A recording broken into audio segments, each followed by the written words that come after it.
one of these days out here. This is pretty cool. Some artwork on this old building. Nice. They got some over there that they did. I don't think the people of this property appreciate it, but I don't know what happened here. This guy bought all this property, fixed it all up, and now he can't sell it. Did a great job. I heard he had trouble with the town, was giving him trouble about stuff, permits, things, whatever. But did a nice job. I don't know what's happening.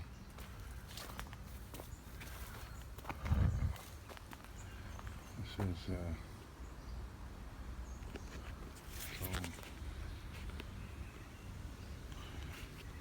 swampy area in there. All in there. This, I'm guessing,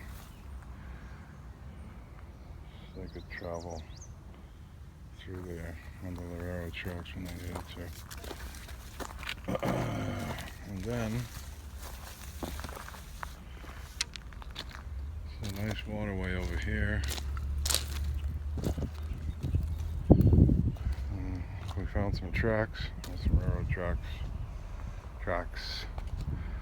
See anything down there? See anything? I see a lot of dark spots down there. You know, could be wannabes. I always wonder why.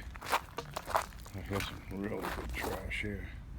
Now that is an awesome pile. Nip bottles like crazy. And this was picked up the other day, believe it or not. This was kind of picked up. But don't trash Wareham, the signs say. So, here's where we're at. I want to go over what I consider really annoying is when people, I don't know whether they're lying or not, but some people don't believe their Bigfoot story and they insist and they cry and they whine and they make a lot of noise about it. I just know that I think if I had a Bigfoot sighting, it was a definite thing. I don't understand why people have to insist on it, and when people question them, that they get upset. I mean, I can clearly see that if I had one and I told people about it and they questioned me, I would completely understand them questioning me. And I really wouldn't care whether they believed me or not. And it's so weird when people go through all this crap that they go through to try and prove it to other people that don't believe them. I mean, it doesn't make any sense. Why do you bother? If you really had this, there it is. There's the monster energy drink. There's a rabbit. I saw him again. There he is. There he is. He's right there. He's right there. I saw him yesterday. Mr. Bunny. Mr. Bunny, do you get fed out here?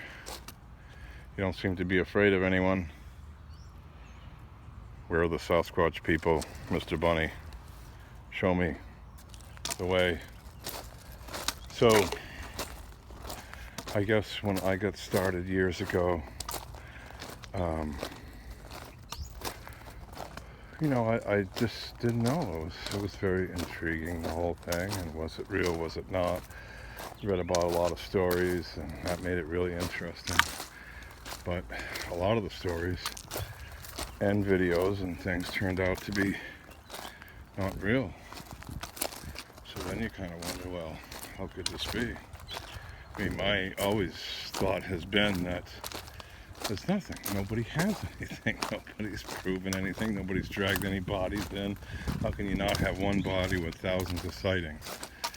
There's probably some sense to be made of that. The sense is probably that there really isn't anything, and somehow a lot of stories and things build up to other things that, you know, that aren't really true. But if you tell the story enough times, people will believe it, which is probably what happens. Although every once in a while I get some really great story and somebody swears up and down that, that's just me, I've seen it. And I mean, there's a lot of people that I see and make their videos of their story, and I totally believe them. I mean, I do. Maybe I shouldn't, but some of them I do. Some of them I don't. A lot of them I don't. I can tell. I think people, the way they go about it, one thing is that a lot of people that have never seen a Bigfoot, never heard about Bigfoot, would have a sighting. And those people are interesting because, there's nothing, they have nothing to gain from this story. And then they go on and you don't hear about them again. They don't stay in the limelight. They don't become a doctor of Sasquatch, a leader of Facebook groups, someone that speaks at Bigfoot conferences now. Those people are kind of funny. They like the attention, and you kind of wonder why they do that. I mean, I can understand it. You could become famous overnight, and you kind of like that, and be in the limelight, but that's fine. It's entertaining. But you can usually tell by how people go about it afterwards. Do they not care? Most people would not care. They had the sighting, they told the story, and that's it. They don't need to be the next, Bob Gimlin because of it. And you can usually tell who those people are. And I don't usually can tell those people. Usually find them out right away, and that's that. But it's enough bullshit for today. I guess I didn't have a sighting today, but maybe tomorrow. You just never know. 10,000 sightings, maybe more.